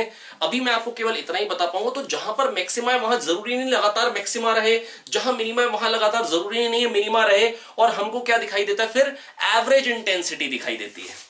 तो 10 सोर्स है नॉन कोहेरेंट, सबकी इंटेंसिटी आई आ रही है एक पॉइंट पे, और 10 के 10 बजे 10 के 10 नॉन कोहेरेंट है, तो क्या आएगी बेटा 10i। अब हमको क्या सुनाई देगा 10i। केवल समेशन, केवल समेशन, जैसे 2 सोर्स के लिए i1 प्लस i2 है ना, तो 10 सोर्स के लिए i1 plus i2 till i10, अगर सब बराबर है तो 10i। और सपोज करो 10 सोर्स है कोहेरेंट है, तो मैक्सिमा पे इंटेंसिटी क्या आएगी, 10 सोर्स है कोहेरेंट है तो मैक्सिमा पे इंटेंसिटी। मैक्सिमा का मतलब क्या हुआ, सबके क्रेस्ट इकट्ठे मिल गए, ए मिलकर 10a हो गया, तो a मैक्स हो जाएगा 10a। ठीक है, I proportional to a square, एक की इंटेंसिटी I थी, I equal to K A square. अब एम्पलीट्यूड क्या हो गया 10a। तो अब जो नई इंटेंसिटी आ जाएगी, न्यू इंटेंसिटी, या मैं कह सकता हूं मैक्सिमा पे जो इंटेंसिटी आ जाएगी 10 सोर्स है तो वो क्या हो जाएगी k into 10a square, that is 100i आ जाएगी। 2 सोर्स है तो आप समझ सकते हैं कि a 2a हो गया, एम्पलीट्यूड डबल हो गया, तो इंटेंसिटी मैक्सिमा पे 4i हो जाएगी, इंटेंसिटी मैक्सिमा पे 4i हो जाएगी, है ना। क्यों, क्योंकि एम्पलीट्यूड डबल हो गया, intensity proportional to a square. बेटा वो तो आप देख भी सकते हो, अगर दोनों i हैं तो i plus 2 under root I, क्योंकि मैक्सिमा पे 1 हो गया, तो ये क्या आ गया 4i। और डायरेक्टली कैसे कह सकते हैं बेटा, एक एम्पलीट्यूड एक का a था, मैक्सिमा पे 2a हो गया, एम्पलीट्यूड डबल हो गया तो intensity proportional to a square है, एम्पलीट्यूड डबल हो गया तो 4i हो जाएगी। आई होप मैं आपको समझा पा रहा हूं। 3 सोर्स है, मैक्सिमा पे इंटेंसिटी क्या हो जाएगी, तीनों की अगर इंटेंसिटी सेम थी पॉइंट पे आई और मैक्सिमा बन रहा है तो इंटेंसिटी क्या आ जाएगी प्यारे बच्चों 9i, क्योंकि एम्पलीट्यूड मैक्सिमा पे 3a आएगा, एम्पलीट्यूड 3 टाइम्स तो इंटेंसिटी 9 टाइम्स, पर नॉन कोहेरेंट है तो क्या हो जाएगा 3i। आई होप बच्चों मैं आपको समझा पाया हूं। तो बेटा अगर n सोर्सेज हैं, मेरी बात सुन लीजिए, n सोर्सेज है कोहेरेंट है, मैक्सिमा पे इंटेंसिटी क्या आएगी, या मान लो कहते हैं n सोर्सेज है सेम फेज में है ना, और सबसे डिस्टेंस बराबर है, मतलब पाथ डिफरेंस सबका 0 है, तो मैक्सिमा की कंडीशन है सबसे डिस्टेंस बराबर, 10 के 10 सोर्सेज से डिस्टेंस किसी पॉइंट का बराबर है, तो बेटा वहां पे इंटेंसिटी क्या आएगी, तो एम्पलीट्यूड 10 टाइम्स हो जाएगा, इंटेंसिटी 100 टाइम्स। अगर n सोर्स है एम्पलीट्यूड n टाइम्स हो जाएगा, na हो जाएगा, और इंटेंसिटी n स्क्वायर टाइम्स आएगी। आई होप बच्चों मैं आपको समझा पाया हूं, है ना। और अगर n सोर्सेज है नॉन कोहेरेंट तो क्या आएगी ni। जैसे लोग बात कर रहे हैं तो ये बाय डिफॉल्ट नॉन कोहेरेंट है, ये कोहेरेंट नहीं हो सकते, हम सेम फ्रीक्वेंसी पे नहीं बोल सकते, सबकी फ्रीक्वेंसी बोलने की जो होती है वो अलग अलग होती है। आई होप बच्चों मैं आपको समझा पाया हूं। तो अगर 8 लोग हैं एक रूम में तो इंटेंसिटी क्या हो जाएगी प्यारे बच्चों, अगर एक के कारण इंटेंसिटी रूम में आई होती है तो 8 लोग होने से 8i हो जाएगी। पर अगर 8 हॉर्न है, हॉर्न है ना, इलेक्ट्रिकल स्पीकर्स हैं, तो अब बेटा इंटेंसिटी क्या हो जाएगी, अगर मैक्सिमा वाली जगह पे क्या हो जाएगी, एम्पलीट्यूड 8 टाइम्स हो जाएगा, इंटेंसिटी 64 टाइम्स हो जाएगी। ये 2 लैम्डा है जो कि बहुत छोटा है, ये बहुत बड़ा है कंपैरेटिवली, तो दिस माइनस दिस करना है, वो मैं कह रहा हूं परपेंडिकुलर ड्रॉप करी वो ये चीज आएगी। क्यों, क्योंकि S2p माइनस S1p करेंगे तो बेटा ये एंगल बहुत छोटा है, तो इसलिए बेस और हाइपोटेन्यूज बराबर होंगे, ये और ये बराबर होंगे, तो S1p हटाओ या ये चीज हटाओ, तो इसमें से ये हटाओगे तो बचेगा ये, और ये क्या हो जाएगा बेटा, अभी समझाया मैंने, ये एंगल थीटा है जो बड़े आराम से ज्योमेट्री से प्रूव कर लेंगे, ये 2 lambda sine theta path reference, और जब 2 लैम्डा साइन थीटा लैम्डा होगा, पाथ रेफरेंस जब लैम्डा होगा तो मैक्सिमम होगा, क्योंकि 2 लैम्डा से तो कम ही आएगा 2 लैम्डा साइन थीटा। ठीक है, तो 2 लैम्डा से कम पाथ रेफरेंस ऐसा क्या हो सकता है कि मैक्सिमा है, या तो लैम्डा या 0। अब 0 के लिए क्या चाहिए होगा, 0 के लिए तो 0 ही चाहिए होगा, तो वो तो यहां पे आएगा मैक्सिमा, उसकी बात नहीं कर रहे हैं, किस थीटा पे आएगा ये पूछ रहे हैं, नॉन जीरो एंगल थीटा। अगर वैसे कहेंगे तो मैं कहूंगा 0 पे भी आएगा 30 पे भी आएगा, तो फिर अगर 30 पे आएगा तो माइनस 30 पे ऑब्वियस है, यहां पर S1p माइनस S2p 30 डिग्री जहां पे होगा वहां पे भी पाथ रेफरेंस लैम्डा हो जाएगा और वहां पर भी मैक्सिमा मिलेगा। आई होप बच्चों मैं आपको समझा पाया हूं, है ना। चलिए बढ़ते हैं अगले क्वेश्चन की तरफ। अगला क्वेश्चन क्या कह रहे हैं प्यारे बच्चों, एक छोटा सा क्वेश्चन करा हूं जस्ट जनरल नॉलेज पे। इसका वेव से कोई खास रिलेशन नहीं है, पर वेव्स चैप्टर में आ जाता है कभी, और कई कबार बच्चे घबरा जाते हैं। Earthquake generates sound waves inside the earth unlike a gas. The earth can experience both transverse and longitudinal sound waves. फिर से सुनेंगे। Earthquake generates sound waves inside the earth unlike a gas. The earth can experience both transverse and longitudinal sound waves. Typically, the speed of transverse wave is about 4 km per second and that of longitudinal wave is 8 km per second. A seismograph जो earthquake को record करता है, किस scale का earthquake आया, वो कह रहे हैं कि दो वेव्स उसने रिकॉर्ड करी, P and S, that is both longitudinal और transverse wave, उसने दोनों की दोनों रिकॉर्ड करी हैं। A seismograph records both longitudinal and transverse sound waves. The first wave arrives 4 minutes before the second wave. The first wave arrives 4 minutes before the second wave. Assuming that wave travels in straight line, how far does the earthquake occur? या where is the epicenter? At what distance is the epicenter? बेटा ये अर्थ है, यहाँ पे मान लो सीज्मोग्राफ है, epicentre मतलब कहाँ से earthquake जनरेट हुआ, कह रहे कहाँ से स्टार्ट हुआ। बेटा अगर मान लो d डिस्टेंस से स्टार्ट हुआ तो एक को आने में टाइम क्या लगेगा, मान लो d किलोमीटर, तो d एक की स्पीड 8 किलोमीटर पर सेकंड है, एक की 4 किलोमीटर पर सेकंड है। डिस्टेंस अपॉन स्पीड, एक को ये टाइम लगेगा आने में, डिस्टेंस अपॉन स्पीड एक को ये टाइम लगेगा आने में, और उनका जो डिफरेंस है वो कह रहे हैं कितना है, 4 मिनट मतलब 240 सेकेंड्स। बस डी अननोन है, वो निकाल लेंगे। मैं फिर क्वेश्चन रीड कर देता हूं, फिर क्वेश्चन समझा देता हूं। Earthquake generates sound waves inside the earth. Unlike a gas, the earth can experience both transverse and longitudinal sound waves. Typically, the speed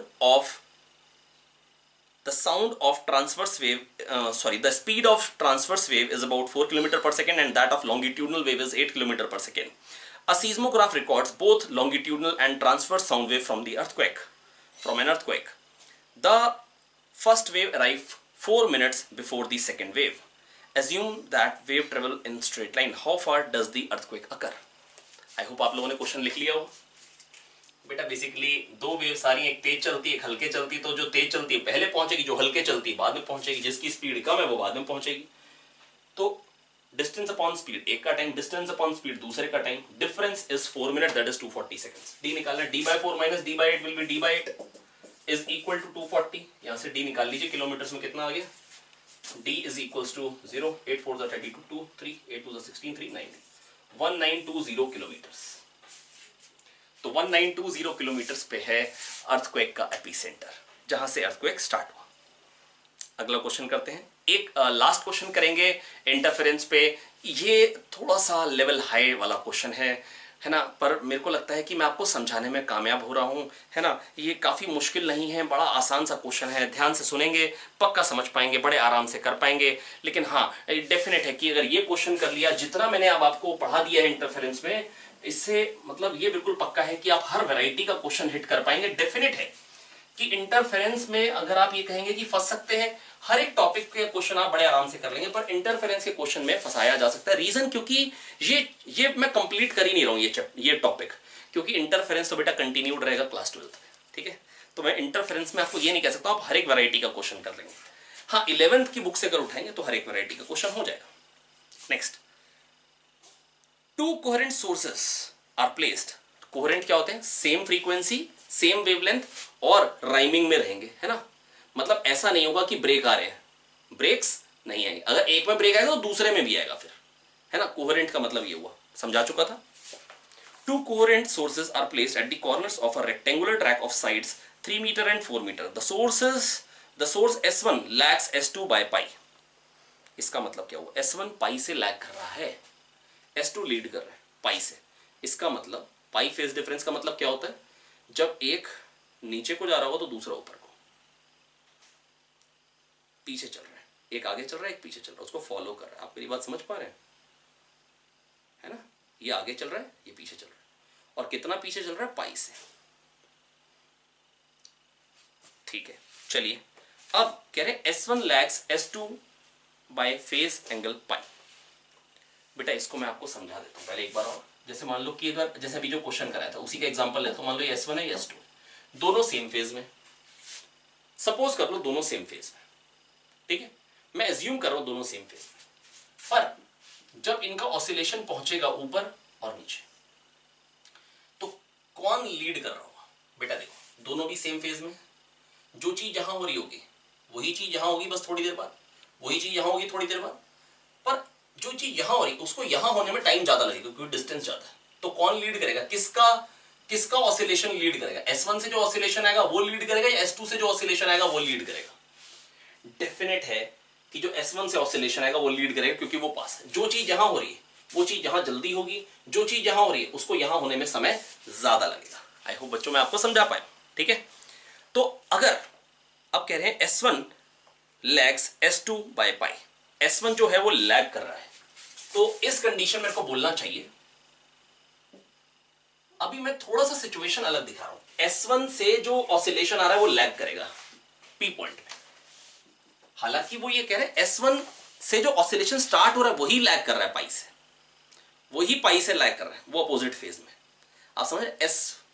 S1 वाला लैग कर रहा है मतलब S2 वाला लीड कर रहा है ना, मतलब वो पहले कर रहा है वो बाद में कर रहा है। आई होप मैं आपको समझा पा रहा हूं, है ना, वो पहले कर रहे हैं वो बाद में कर रहे हैं। आप समझ पा रहे हैं ना, लीड का मतलब समझ में आ गया। तो यहां लीड कौन कर रहे हैं? S2 लीड कर रहे हैं, S1 लैग कर रहे हैं। S2 क्वेश्चन में कहा रखा है वो लीड कर रहा है पाई से। मैंने जितने भी फॉर्मूले डिराइव किए थे, लीड बाय पाई, बाय भी लिख देना चाहिए था यहां पे बेटा, मैंने जितने भी फॉर्मूले डिराइव किए थे उसमें मैंने कहा था S1 S2 सेम फेज में। अब अपोजिट फेज में होने से क्या होगा? मैंने कहा पाथ डिफरेंस लैम्डा है तो मैक्सिमम, अब वो अपोजिट फेज में, तो जहां पे पाथ डिफरेंस n लैम्डा है वहां पे मिनिमम हो जाएगा मैक्सिमम के बदले, क्योंकि पहले ऐसे आते हैं लड़के मैक्सिमम बनाते थे, ऐसे आते हैं मैक्सिमम बनाते, लेकिन अब वहां पे जहां पे मैक्सिमम बनना था वहां पे मिनिमम हो जाएगा, और जहां पे मिनिमम बनना था पहले, है ना, ऐसे आके मिनिमम बनना था, वहां पे भी उल्टा आ रहा है, वहां पे मैक्सिमम बन जाएगा। तो मैक्सिमम वाली कंडीशन मिनिमा की हो जाएगी, मिनिमम वाली कंडीशन मैक्सिमा की हो जाएगी, क्योंकि एक ने पलटी मार ली यार, है ना, आप समझो एक ने पलटी मार रखी है बस, पाई से फेज डिफरेंस मतलब एक ने पलटी मार रखी है। तो जहां मिनिमा बनना था वहां क्या हो जाएगा? मैक्सिमा, और जहां मैक्सिमा बनना था प्यारे बच्चों वहां क्या हो जाएगा? मिनिमा। आई होप मैं आपको समझा पाऊं, ठीक है। Two coherent sources are placed at the corners of a rectangular track of side 3 metre and 4 metre. मैं आपको बता देता हूं, ये बेटा ये S1 है, ये S2 है, ठीक है भैया, ये A है, ये C कॉर्नर है, ये B है, और ये D, ABCD, सॉरी, कह रहे S1 lags S2, S2 lead कर रहे हैं by pi. A detector is moved along the path ABC.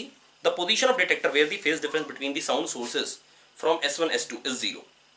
Detector, ठीक है, position of detector where the phase difference between the sound sources, detector move कहाँ कर रहा है? Detector is moved along line ABC, along path ABC, ABC पे move कर रहा है। कह रहे हैं फेज डिफरेंस 0 कहाँ आएगा? बेटा मेरी बात सुन ध्यान से, S2 लीड कर रहा है, मैं आपसे ये कह सकता हूँ यहाँ पे S2 लीड कर रहे हैं, 0 करने के लिए मेरे को फेज डिफरेंस 0 करने के लिए करना क्या पड़ेगा? S2 की पाथ को बढ़ाना पड़ेगा, S2 की पाथ को बढ़ाना पड़ेगा और S1 की पाथ को कम करना पड़ेगा। आप मेरी बात समझ पा रहे? S2 से जो ऑसिलेशन आ रहा है वो लीड कर रहा है, क्योंकि जो यहां बना वो यहां जल्दी हो जाएगा और वो यहां जल्दी पहुंच जाएगा, इसका जो यहां से ऑसिलेशन आ रहा है वो देर में पहुंचेगा। तो अगर S2 वाले का ऑसिलेशन लीड कर रहा है तो बेटा मेरे को करना क्या पड़ेगा?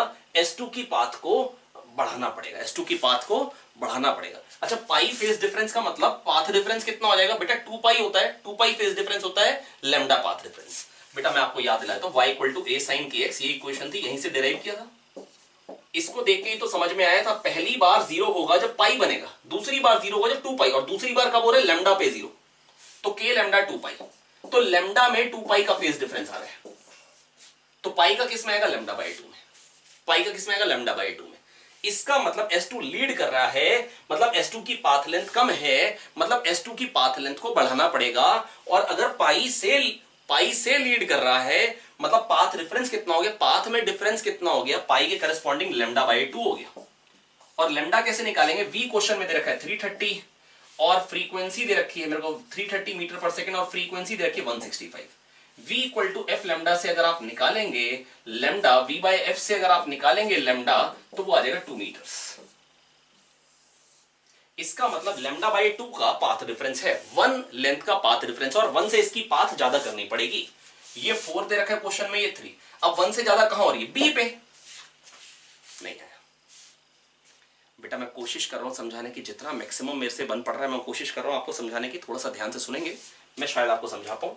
बेटा अगर S2 का ऑसिलेशन लीड कर रहा है, इसका मतलब S2 पास में, आप ऐसा कह सकते हैं, ठीक है।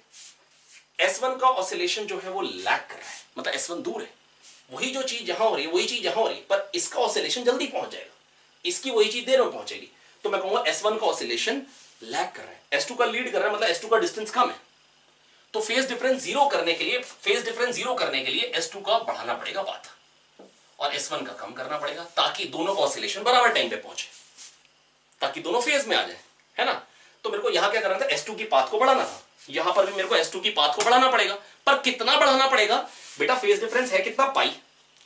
2 pi phase difference, lambda path difference, pi phase difference, lambda by 2 path difference. तो लैम्डा बाई 2 से बढ़ाना पड़ेगा। लैम्डा बाई 2 कितना हो गया? 1 मीटर। 1 से कब? 1 से इसकी पाथ ज्यादा करनी है, टोटल में 1 से ज्यादा होनी चाहिए। 1 से कहां ज्यादा हो रही है? 4 - 3 1 क्या दो आया। तो बी पे बेटा फेज डिफरेंस 0। अच्छा बी पे होगा क्या? मिनिमा या मैक्सिमा? बी पे होगा क्या? मिनिमा या मैक्सिमा? बताइए, सोचिए सोचिए सोचिए। बेटा वैसे तो मैं ये कहूंगा फेज डिफरेंस 0 तो मैक्सिमा ही है। करेक्ट या इनकरेक्ट? करेक्ट।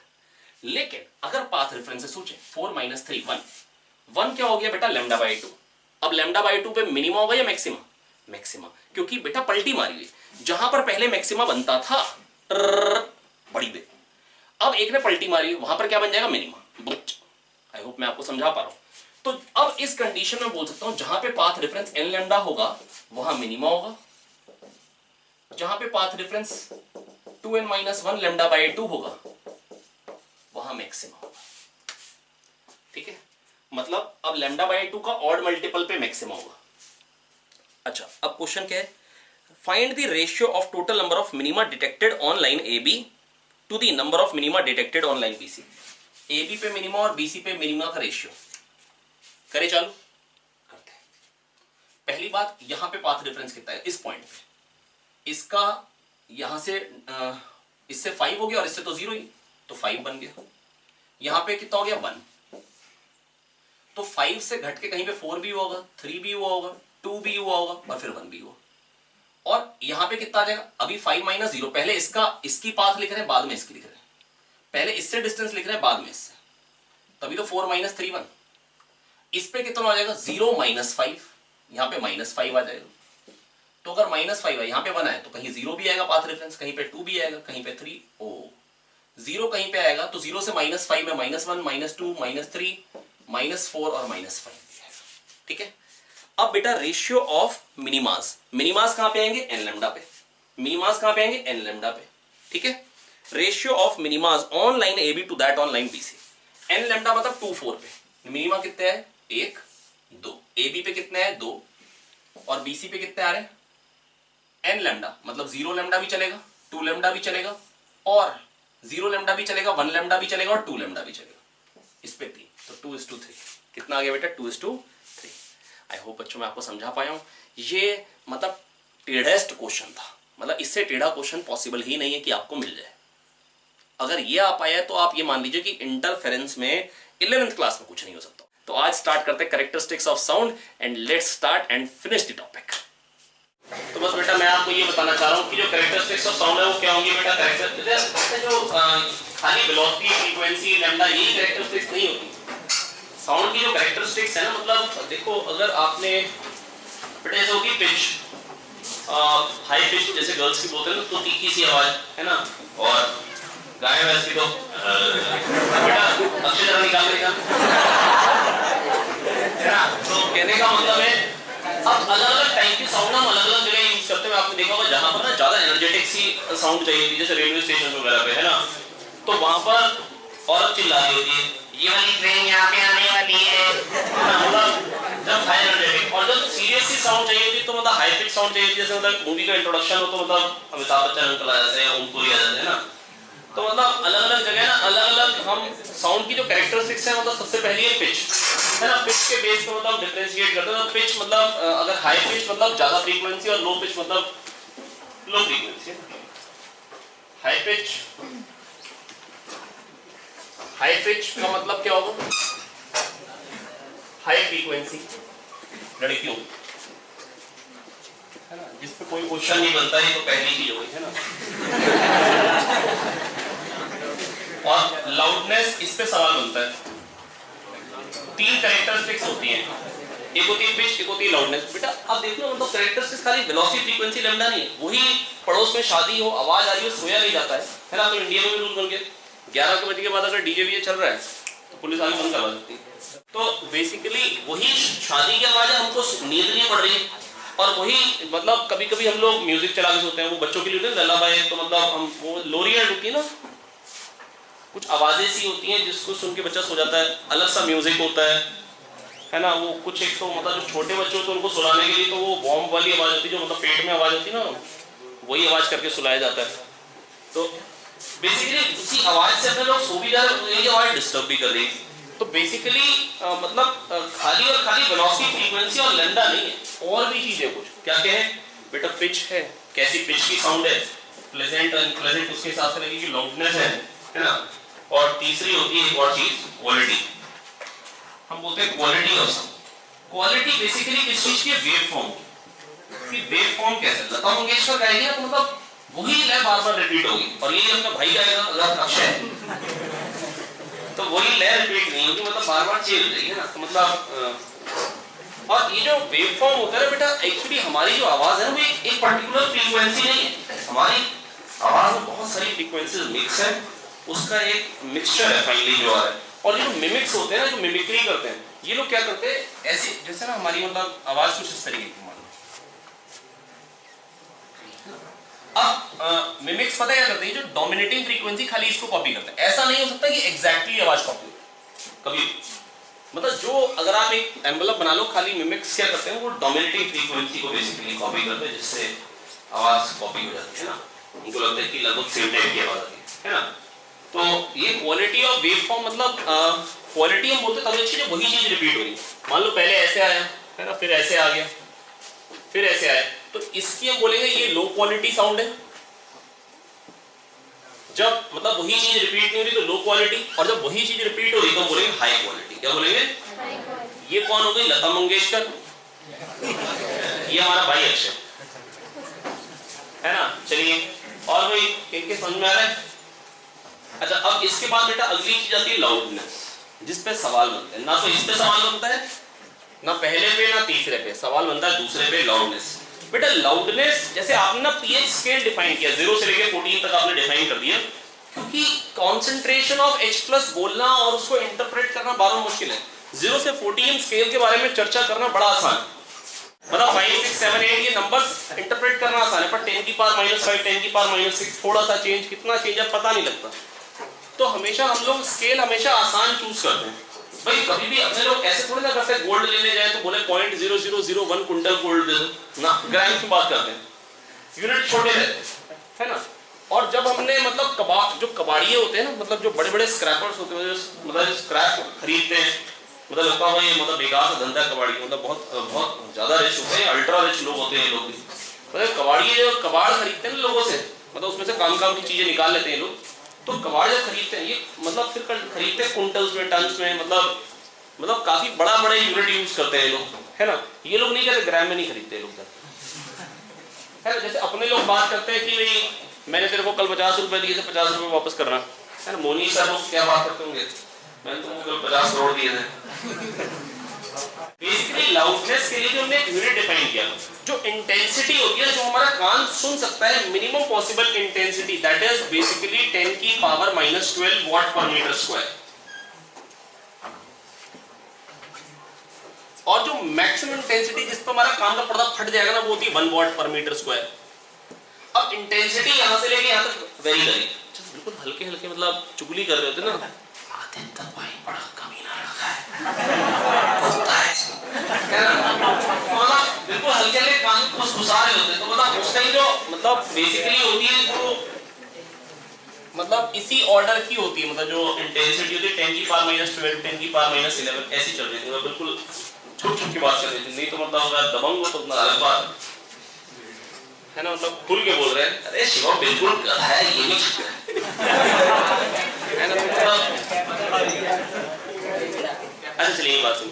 तो वैसे यहाँ पर हमने एक लाउडनेस लेवल डिफाइन कर देते हैं, क्योंकि मतलब ये भी जो रेंज आ रही है 10 की पावर -12 से 1, वहां पर क्या आ रही है 10 की पावर, मतलब आप समझ रहे वो 0 से 14 तक हमने एक स्केल डिफाइन कर, तो यहाँ पर भी हम स्केल डिफाइन करना चाह रहे हैं, और ये इसको कोई डेरिवेशन नहीं, बस हमने ऐसे डिफाइन कर दिया 10 log I by I0। देखो ये हमने रट दिया 10 log I by I0, तो 10 log I by I0, 10 log I by I0, तो 10 log I by I0, बेटा ये यूनिट हमने डेसिबल बोला, लेकिन एक बात बस इस तरह सवाल जो हमको मिल के आ रहा है वो ये आ रहा है, इंटेंसिटी डबल कर दी तो बताओ लाउडनेस पे क्या फर्क पड़ेगा, तो दिमाग में आता डबल हो जाएगी ना। अगर इंटेंसिटी डबल, ये बेस 10 वाला है, अगर इंटेंसिटी डबल करोगे, एक्चुअली मान लो इंटेंसिटी I से 2I कर दी, तो लाउडनेस पे क्या फर्क पड़ेगा बेटा, 10 log 2I by I0 हो जाएगी, तो log 2 plus log I by I0 बोल सकता हूँ क्या, नहीं है क्या, अरे कोई तो मुंह से बोल दो। अब log 2 क्या होता है 0.3, तो 0.3 तो 10 जाएगा 3 plus 10 log I by I0। तो बेटा बस मैं आपको ये कहना चाह रहा हूं, अब क्या हुआ है लाउडनेस 3 से बढ़ गई, कितने से बढ़ गई बेटा, मैं जानता हूं 0.3010 होता है, और अगर 3 टाइम्स कर दी इंटेंसिटी तो log 3 क्या होता है 0.4771, तो 4.77 से बढ़ जाएगी लाउडनेस। तो intensity is not proportional to loudness. जो लाउडनेस है उसको हम बीटा से डिनोट करते हैं, किससे डिनोट करते हैं, 10 log I by I0 होती है, कितनी होती है बेटा 10 log I by 10 log I by 10 log I by I0। अच्छा मैक्सिमम लाउडनेस जो हम सुन सकते हैं वो कितनी है, मैक्सिमम इंटेंसिटी कितनी सुन सकते हैं 1, तो 1 पुट करूंगा तो क्या आ जाएगा 10 की पावर 12 बार आएगा 120, तो बीटा मैक्स हमारे लिए कितना हो सकता है 120। क्या लाउडनेस इससे ज्यादा प्रोड्यूस करी जा सकती है, बिल्कुल हमारे कान के पर्दे फट जाएंगे, नहीं है समझ में। और जो बीटा मिनिमम आ रहा है I0 पे क्या वैल्यू है, जब I0 पुट करूंगा 1 हो जाएगा, log 1 0, तो बेटा बीटा मिनिमम क्या आ गया बेटा 0। तो बेटा बीटा मिनिमम 0 जो हम सुन सकते हैं, 0 से लेके 120 तक का स्केल हम सुन सकते हैं, 0 से लेके 120 तक का स्केल हम सुन सकते हैं।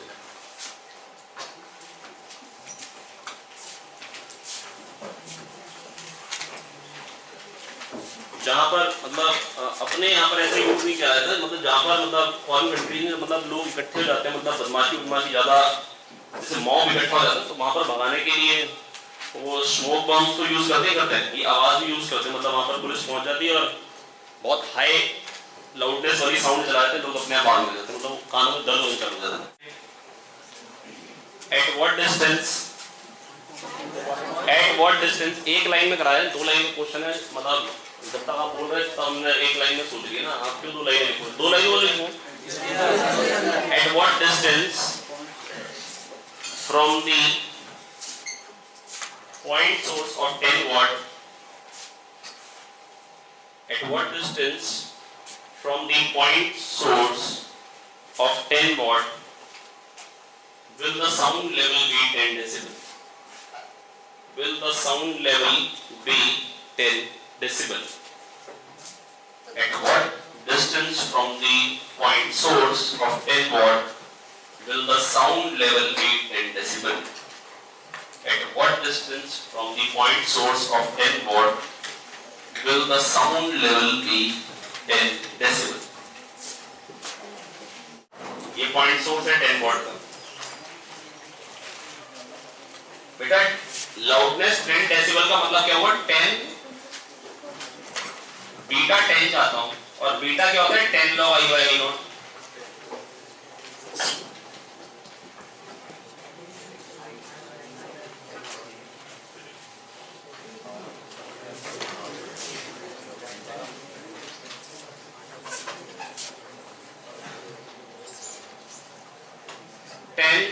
log I by I0, I0 हो गया 10 की पावर -12, चलो I0 ही रहने दो, अब 10 कट जाएगा, अब log 1 कम होता है, log 10 1 होता है, बेस 10 वाला, तो I by I0 equal to 10 आ जाएगा यहाँ से, बोलो आया कि नहीं आया, आई क्या आ गया बेटा 10 की पावर माइनस 12 इंटू 10 10 की पावर माइनस 11। क्या ये बात समझ में आ गई? तो बेटा 10 लॉग, बेटा साउंड लेवल 10 चाहिए तो 10 log I by I nought को 10 कर दिया, तो यहाँ से 10। हेलो मेरी बात तो सुन लो भाई लोग, हेलो मेरे प्यारे बुड़बक बच्चों, हाँ मक्खी,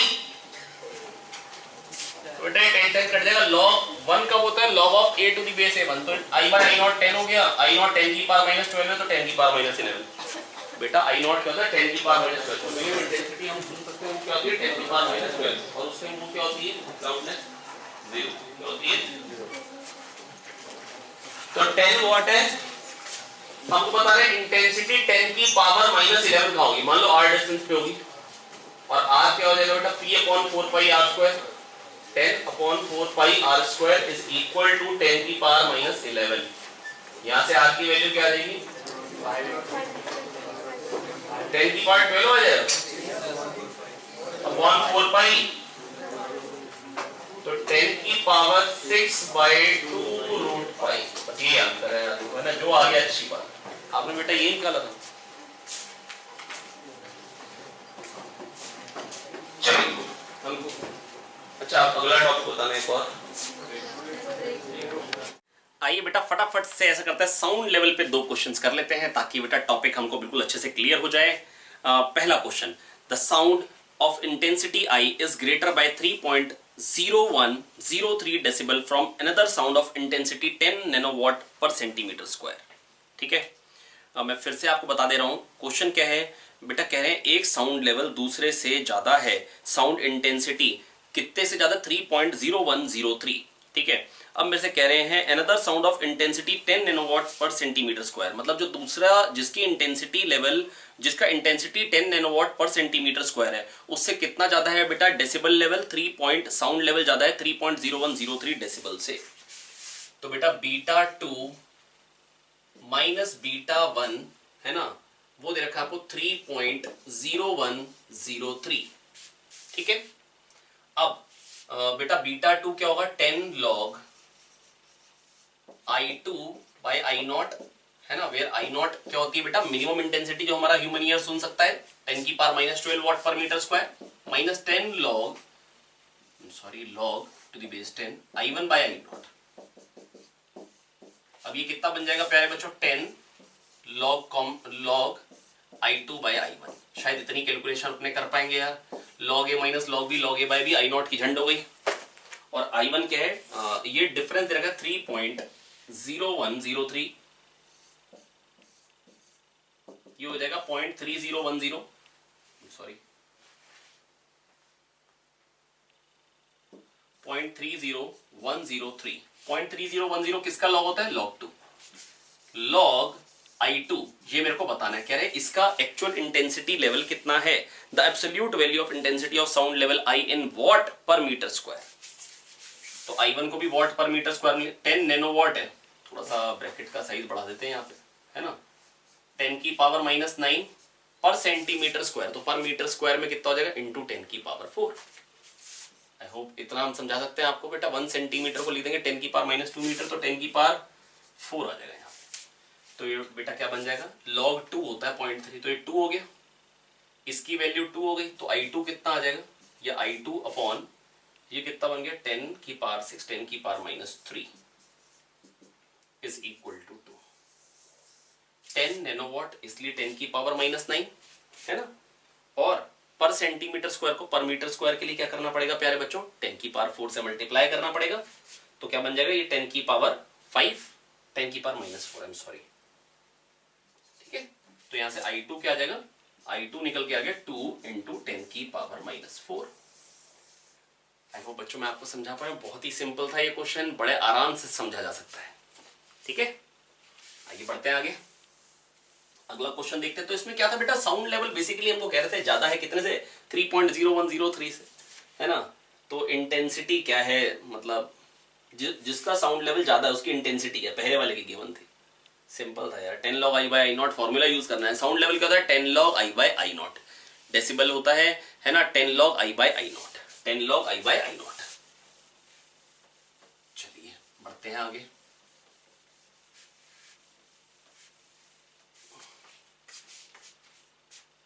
अगला, for a sound source of intensity I corresponding to sound level beta nought decibels if the intensity is increase to 4i। कह रहे इंटेंसिटी को अगर 4i से बढ़ा दें तो कह रहे साउंड लेवल क्या हो जाएगा बेटा। अगर पहले बीटा नॉट था, पहले बीटा नॉट था और वो क्या होगा 10 log i by i not. अब कह रहे हैं अगर इंटेंसिटी को 4i कर दें तो साउंड मतलब नया साउंड लेवल कितना हो जाएगा, बीटा हो जाएगा मान लो। तो ओ सॉरी 10 लगाना भूल गया था, ये base 10 log 4i by i not. कुछ नहीं है बेटा, कुछ खास नहीं है इसमें। आई होप बेटा मैं आपको समझा पाया हूं। बेटा बस आपको याद क्या होना चाहिए, log 2 होता है 0.3010 और log 3 होता है 0.4771।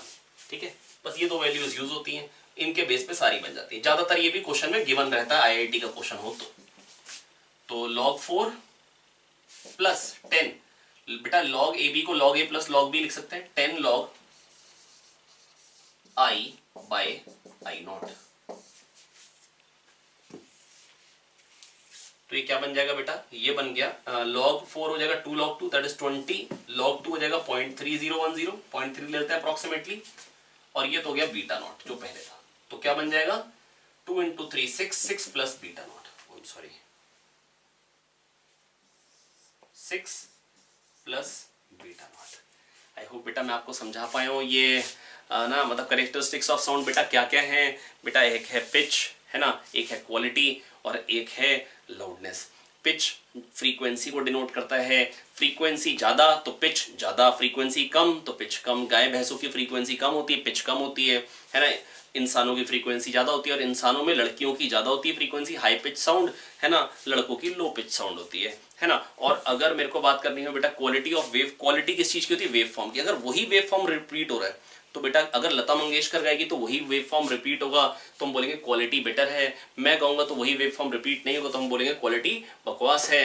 और अगर आखिरी चीज थी बेटा लाउडनेस। लाउडनेस में बेटा हमने क्या देखा, लाउडनेस होता है 10 log i by i not. Basically हमने क्या किया, हमने जो बेटा हमने उसको ना मतलब पीएच की तरह एक स्केल में बना लिया ताकि हम बड़े आराम से स्टडी कर पाए। जैसे पीएच में H प्लस कॉन्सेंट्रेशन अगर हम बोले तो बड़ा मुश्किल रहता है, तो हमने साउंड लेवल डिफाइन कर दिया 10 log i by i not. कितना हो गया बेटा 10 log i by i not, ताकि वो नंबर को रीड करना ज्यादा आसान है। ताकि हमने एक सिंपल स्केल बना दी, डेसिबल स्केल। क्या बना दिया बेटा, कौन सा स्केल, डेसिबल स्केल। कौन सा स्केल बनाया बेटा हमने, डेसिबल स्केल। और क्या रहा है 10 log i by i not है ना। अब देखो कभी कभी मन में आता है कि इसका यूनिट डेसिबल मतलब ये तो डायमेंशनलेस है i by i नॉट है ना। तो बेटा बस मैं आपको ये कहूंगा थीटा होता है arc length upon radius. Theta क्या होता है, आर्क लेंथ। आर्क लेंथ एक लेंथ है अपॉन रेडियस, तो लेंथ अपॉन रेडियस। तो बेटा ये तो डायमेंशनलेस है पर यूनिट रेडियन होता है। सॉलिड एंगल स्टेरेडियन है ना, वो क्या होता है एरिया अपॉन आर स्क्वायर है ना, metre square by metre square, पर यूनिट क्या होता है बेटा स्टेरेडियन। तो बेटा मैं आपको ये कह रहा हूं ऐसा जरूरी नहीं है कि डायमेंशनलेस अगर चीज है तो मतलब अगर आपको दिख रहा है कि डायमेंशन उड़ जा रहा है, रेशियो है, तो इसका मतलब रेशियो का मतलब ये जरूरी नहीं होता कि हम उसका यूनिट हम डिफाइन कर सकते हैं। हम यूनिट डिफाइन कर सकते हैं। तो 3 कैरेक्टरिस्टिक कौन कौन सी है बेटा। कभी कभी बच्चों को ना ये टॉपिक बच्चे कहते हैं थोड़ा सा अजीब सा लग रहा है, अजीब सा कुछ नहीं बेटा, फ्री के नंबर है इसमें है ना। तो हमने एक स्केल डिफाइन किया, बस क्या डिफाइन किया, एक स्केल डिफाइन किया है 10 log i by i not, ताकि कितनी इंटेंसिटी डायरेक्टली रीड कर पाए, ताकि डायरेक्टली रीड कर पाए कितनी इंटेंसिटी है। दूसरी बात पिच और क्वालिटी पे तो बेटा क्वेश्चन आने का कोई सवाल नहीं पैदा होता। अगर मतलब मेंस बना दे तो बना दे, वेव फॉर्म दे देगा और पूछ ले कौन सा सबसे क्वालिटी ज्यादा किसकी है, तो क्वालिटी ज्यादा किसकी है, फ्रीक्वेंसी ज्यादा किसकी है। जो जल्दी जल्दी इंटरसेक्ट कर रहा हो पतला पतला तो उसकी फ्रीक्वेंसी ज्यादा है, उसकी पिच ज्यादा है।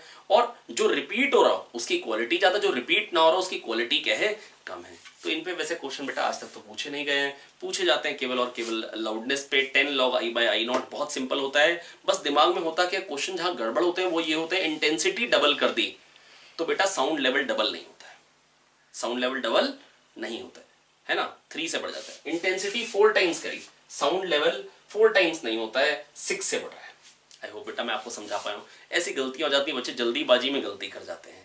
आइए बच्चों ऐसा करते हैं 2 क्वेश्चन और कर लेते हैं जिसमें हम इंटरफेरेंस को यूज करेंगे लाउडनेस के क्वेश्चंस में, ठीक है। A person is talking in a small room, please note it down. A person is talking in a small room and sound intensity level is 60 decibel, please note it down. A person is talking in a small room and sound intensity level is 60 decibel everywhere within the room, everywhere within the room.